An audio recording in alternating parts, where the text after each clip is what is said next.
go ahead and let it go. You ready? Let's do it. This is what it looks like when you let it in. This is the owl shocks.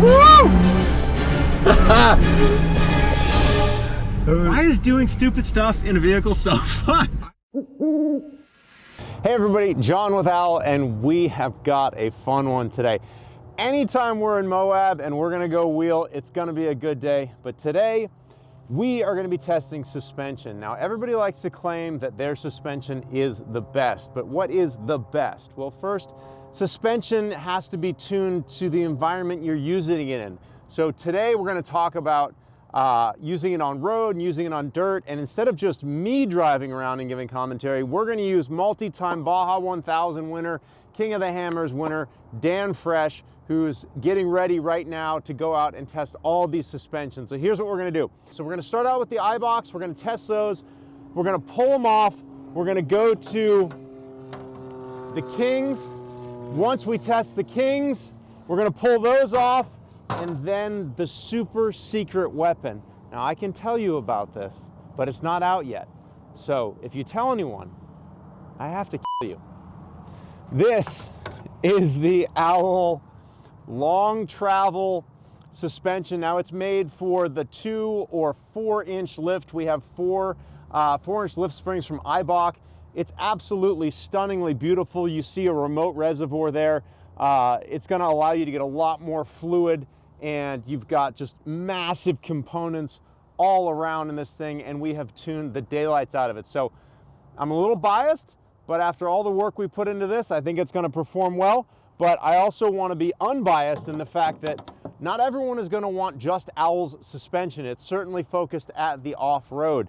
We're gonna test all of these with Dan, and we're gonna see which one is the right shock for which condition.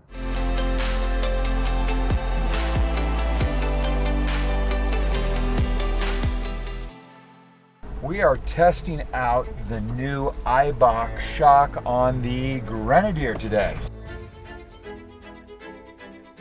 We're on Steel Bender, and this is one of those trails. We got a lot of nuisance rocks, we got some whoops, we got some different stuff to get started off on, water crossings, all kinds of different types of terrain. So it's a great way to test a shock that you're going to be doing a lot of different variations of terrain.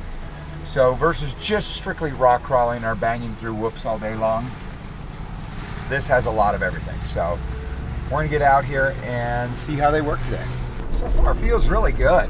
It is a little bit smaller shock diameter than some of the other ones that we're looking at, but you know, for what we're doing today, this thing feels nice. It's the compression's not overwhelming by no means, and it feels like it's got good rebound to it. It settles down real quickly.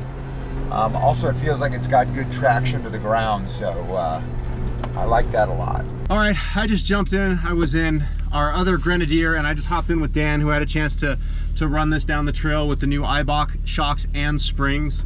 What do you think? Very good. Yeah, really surprised. Smaller shock, didn't expect a whole lot. The compression felt good. It wasn't overpowering, and the rebound felt good. So it had really good control, really felt good as far as like going over the nuisance rocks, I call them, where you just kind of, a lot of stuff that doesn't make sense. And then also going through the corners and the sand whoops, it felt real controlled. So I was pleasantly surprised, no doubt about it. Okay, so scorecard on the first set of shocks, Eibach, we're gonna go street, we're gonna give it 5 stars. Performs really, really well. On the dirt, washboard, small rocks, we're gonna give it 4 stars. And then rock crawling, just due to the size of the reservoir and the shock, I think it's gonna be a little bit overmaxed, so we're gonna give it 3 stars on rock crawling. We are testing the King shock. Today we're on a 2.5 inch remote reservoir, piggybacks in the rear, remote reservoir in the front, King with adjusters on them. So we're gonna go out today, we're gonna run some nuisance rocks, get this thing off camber, do some sandy whoops, and we're gonna see how these things work, and we'll compare and give you our 2 cents. That's a good feel to it. All right, so we're gonna hit some of these kind of sandy, up and down. They're not big whoops or anything like that. Rolling bumps, no square edge. Very comfortable. little bit of a drop here. Oh, sucks that right up. Yeah, shocks feel really good. It's very controlled for the little bit of suspension travel that you have to work with. It's not like it's got, 2 feet of suspension here. We're working with a 9-inch stroke shock. So I think we have about 5.5 inches of compression, and it's riding really, really nice. All right, so through these nuisance rocks, let's see how this works. Hearing a little bit of speed through this, very comfortable. Once again, it feels like it's got really good traction to the ground. It's not hopping in the sand. It's not like we're running lockers, and we're even running the transfer case open right now. Yeah, the suspension's feeling really good.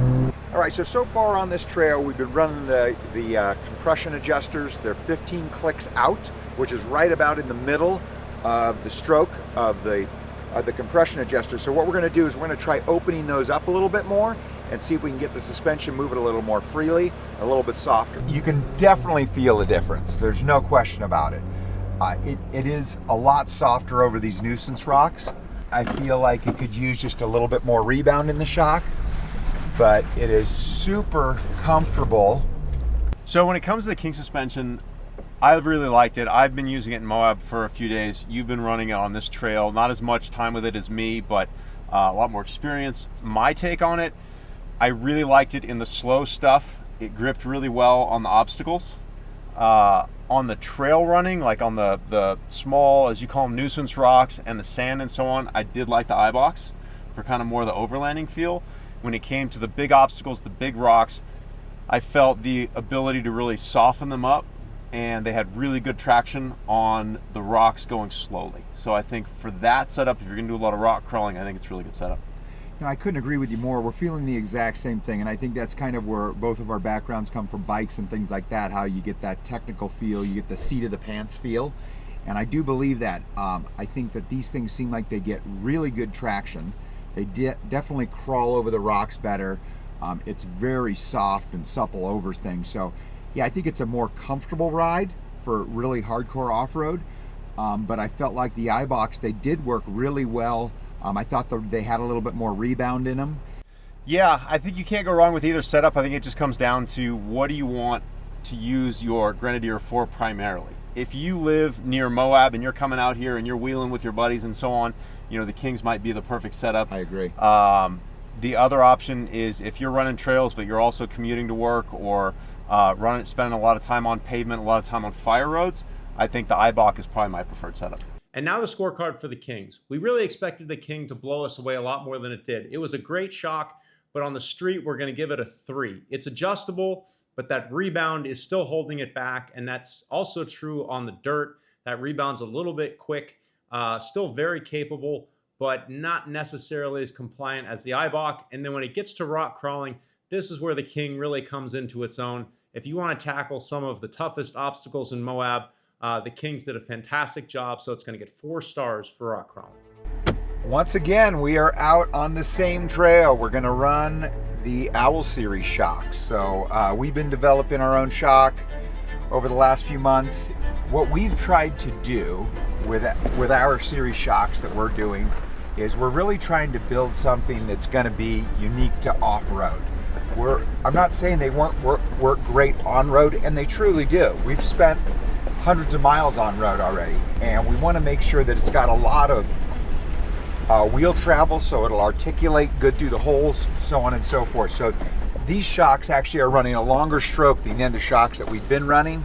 These are a 10-inch stroke shock versus the other ones were a 9-inch stroke shock. So we got a little bit more. The idea is you always want to try to keep contact with the road.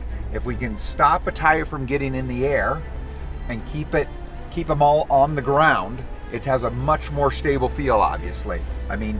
So that's what we've tried to do with our own shock package for this lift. So, all right, I'm gonna go ahead and let it go. Let's see how it works. As you can see, going over the nuisance rocks, we're letting it eat now. This is what it looks like when you let it eat.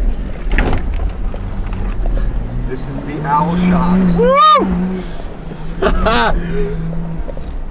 If you want an aggressive set of shocks, and you're going to truly use your vehicle off-road. With this 4-inch lift and our shock package, it just, I think with all the valving changes we've made, we've truly hit it out of the park. So Reese, listen, so you've ridden in all the vehicles. You're the media guy, you've ridden in every vehicle. We have a lot of different suspension packages and a lot of different shocks on all of them. Why don't you give me your quick rundown? I totally agree with what John and Dan have said about how the Eibachs have felt much more overlandy. I feel like if someone's looking for a one and done shot, they're not really looking for too much adjustment, that's probably going to be the best one. Honestly, full transparency, this one that we're riding in right now is my personal favorite. I completely agree with what Dan and John were saying about the cadence, how we really need to get that rebound under control. It's a really awesome shot for so many things. It would just be really, really good to have a little more control over that. This one that we're riding in right now has given me the best taste of high-speed stuff, control over the rocks. I mean, obviously off-roading, we're going to be doing a lot of bouncing around, bumping around. I've gotten my fair share of that over the last few days. I would say. Yeah. And this one just feels the most controlled. Over the whoops, over the rocks, we're kind of just rolling over them. And it really just leads it to feeling like the smoothest ride. Last and certainly not least, the scorecard for the Owl shocks. Now, I'm going to be totally unbiased here, and by unbiased, I mean totally biased. So on the street, I'm actually only going to give us 4 stars. This was a suspension that was designed to be off-roaded. So while it is better than factory on the street, it is going to be a little bit softer than a street-focused suspension. On dirt and rock crawling, there is no better suspension that we tested. Hands down. It wasn't just a little better, it was a lot better. I am confident in giving the Owl suspension 5 stars in dirt and 5 stars in rock crawling. It's been a lot of fun. We've had a great time out here at Moab. You know, shock tuning's never a bad day. Shock testing's never a bad day. And being in Moab, there's no bad days. So, yeah, I couldn't have had a better time. And I think this is just going to add to all the great stuff we've got going on at Owl. Couldn't agree more.